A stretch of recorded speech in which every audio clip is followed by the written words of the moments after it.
Chris, thanks. Time right now is 8:45, and Fox Carolina is the school station. And this morning, we're getting updates on how Greenville County Schools are adapting to their learning models and the ever-evolving timeline for the full return for students. Here to talk with us is Tim Waller, the Director of Media Relations from the district. Mr. Waller, thanks so much for joining us this morning. Hey, good morning, Ted. Always a pleasure to have you. Now, just to start, I know that the beginning of the school year was a little rocky for e-learning. There were a few of those the technical glitches along the way. Have things since improved as I guess the semester's gone on? Yeah, I think things are looking a lot better. As you might imagine, in the beginning, especially that first week, we had what we call that first week stuff or hiccups. Some students having trouble logging in or even understanding various platforms they were supposed to use, like Google Classroom.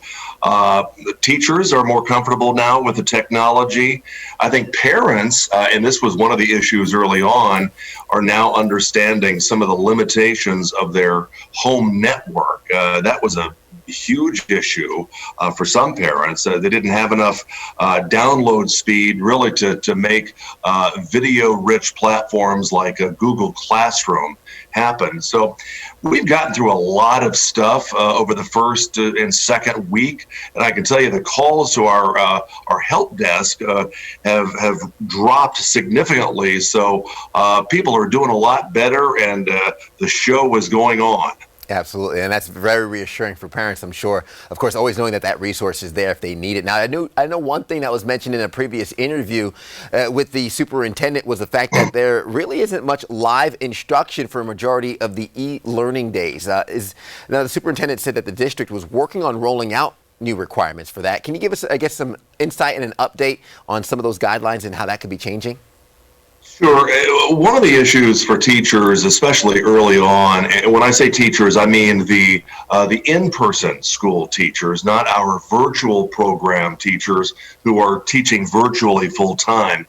But one of the biggest challenges for the in-person teachers was the fact that not only were they doing a couple of days a week, or for them on attendance plan 2, 4 days a week of in-person teaching, but then they were also having to come up with a plan, a curriculum, if you will, for their day or days of e-learning. There were some students who felt like what they were getting on e-learning was not enough, or it was a letdown. We have kicked that up a notch for sure. We told teachers, to work extra hard, roll out some new material, whether it's a live lecture, whether it's a recorded lecture, but make it fun and make it interesting. And I can tell you the majority of our teachers have really risen to that challenge. This whole thing has been a learning curve. It really has. Yeah.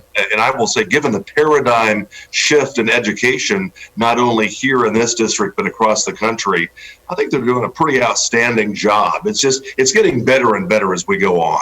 Absolutely. Definitely a learning experience, taking it week by week. And speaking of week by week, we know that first graders are now transitioning into 5 days a week of in-person learning, with kindergartens following and maybe even second graders. How likely are we to see maybe upper elementary schools kind of take on that same model? Yeah, we're working on that very diligently as we speak. In fact, I can give you a little early preview of something we're probably going to announce later today. Can't give you all the details, but DHEC has given us approval to begin looking into what plexiglass dividers at school desks would look like. Now, plexiglass may sound like a no-brainer, an easy idea to a lot of people, but one of the questions was, and we really wanted DHEC to answer this, is when you put plexiglass in place, what happens then to the social distancing requirements? What if one child, say, at a desk tests positive for COVID? Does that mean everybody else at a divided desk has to be quarantined? We had a lot of questions about that. We're now getting some guidance from DHEC, so minus a timeline and minus a lot of the finite details here, I can say we are well on our way to getting more elementary level children back into school full time than we ever were before, because of this plexiglass plan that we're looking into right now. Absolutely. Mr. Waller, well, I'm excited to find out more details about that later on. We appreciate you giving us a little bit of a preview here, right here on the Morning News on Fox Carolina. As always, we appreciate you having on the show, and we'll be keeping up with you and checking back sometime shortly. Thanks so much, Mr. My Waller. pleasure. Good to see you, Ted. Thank you so much. You as well.